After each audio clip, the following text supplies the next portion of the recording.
ఇప్పుడు ముఖ్య సమాచారం. అందమైన రంగురంగుల గులాబీలు, అచ్చెరువొందించే చేమంతులు, కనీవిని ఎరుగనటువంటి కొత్త పూబాలలు, ఆకులతోనే ఆకట్టుకునే క్రోటన్లు, నీడపట్టునైనా నిశ్చింతగా పెంచుకునే మొక్కలు, స్థలం అడగకుండానే పరుచుకునే పచ్చదనం. ఇలా ఒకటని కాదు, దేనికదే ప్రత్యేకతతో ఆకట్టుకొంటోంది జాతీయస్థాయి ఉద్యాన ప్రదర్శన.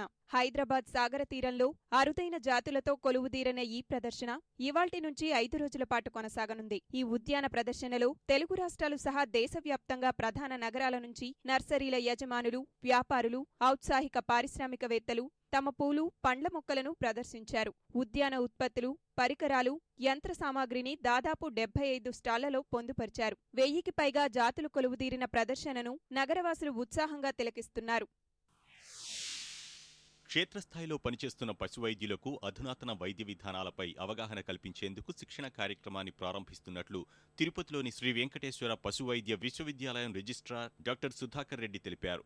విశ్వవిద్యాలయం ప్రాంగణంలోని రైతు శిక్షణ కేంద్రంలో పశువైద్యులకు ఒక్కరోజు శిక్షణ కార్యక్రమాన్ని పశువైద్య విశ్వవిద్యాలయ రిజిస్ట్రార్ డాక్టర్ సుధాకర్ రెడ్డి, విస్తరణ సంచాలకులు డాక్టర్ వేణుగోపాల్ నాయుడు ఇవాళ ప్రారంభించారు.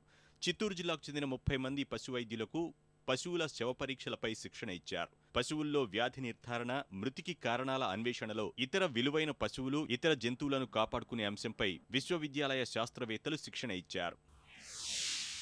పరిసరాలను పరిశుభ్రంగా ఉంచుదాం, పర్యావరణాన్ని కాపాడుదాం అంటూ తూర్పుగోదావరి జిల్లా అంబాజీపేట మార్కెట్ యార్డులో బుధవారం స్వచ్ఛ భారత్ కార్యక్రమాన్ని నిర్వహించారు. మార్కెట్ కమిటీ అధ్యక్షుడు అరిగెల బలరామమూర్తి ఆధ్వర్యంలో ఇక్కడి రైతులు, ఉద్యోగులు, సిబ్బంది, ప్రజాప్రతినిధుల నేతృత్వంలో స్వచ్ఛ భారత్ను జరిపారు. పరిసరాలను పరిశుభ్రంగా చేశారు. మార్కెట్ యార్డ్ ఆవరణలో మొక్కలను నాటారు. తొలుత స్వచ్ఛ భారత్ ర్యాలీని నిర్వహించారు. ఈ సందర్భంగా మార్కెట్ యార్డ్ చైర్మన్ మాట్లాడుతూ వర్మీ కంపోస్ట్ యూనిట్ను ప్రారంభించి వ్యర్థాలను వినియోగంలోకి తీసుకొస్తామని అన్నారు.